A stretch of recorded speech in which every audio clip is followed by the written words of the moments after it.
ವೀರಭದ್ರ ಉದ್ಭವಿಸಿದನಯ್ಯ ವೀರಭದ್ರ.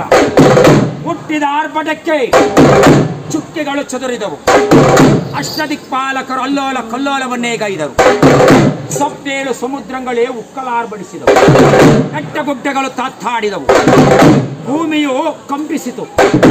ಕೋಟಿ ಸೂರ್ಯ ಪ್ರಕಾಶಮಾನವಾದಲ್ಲಿ ಉದ್ಭವಿಸಿ ನಿಂತು ಹುಟ್ಟಿದಾಗಲೂ ವಿನಾಗಾಸಿ, ಮಂಜುಳಗಾಸಿ, ಬ್ರಹ್ಮಗಾಸಿ, ವಿಷ್ಣುಗಾಸಿ ಮೆಟ್ಟಿದ ಹೊನ್ನಾವಿಗೆ 2,000 ಭುಜ, 2,000 ನಯನ, ಕೆಕ್ಕರಿಸಿದ ಕಣ್ಣು, ಚುಂಜುಮಂಡೆ, ಒಣ ಮುರಿದ ಮೀಸೆ, ಶಿಖರದಲ್ಲಿ ಶಿವಲಿಂಗ, ಹಸಿರು ದಗಲೆಯ ಮೇಲೆ ಹಸನಾದ ನಡೆಕಟ್ಟು, ಕರಡಿಗೆ ಶಿವದಾರ, ಮುಂಗಣದ ಉಡುದಾರ, ಮುಂಗೈಗೆ ಬಂಗಾರದ ಮುಡಿಯ ತೊಟ್ಟು, ಕಿವಿಗೆ ಚೌಕಳೆ ಮುತ್ತು, 1008 ಬಿರಿಧಾವಳಿನ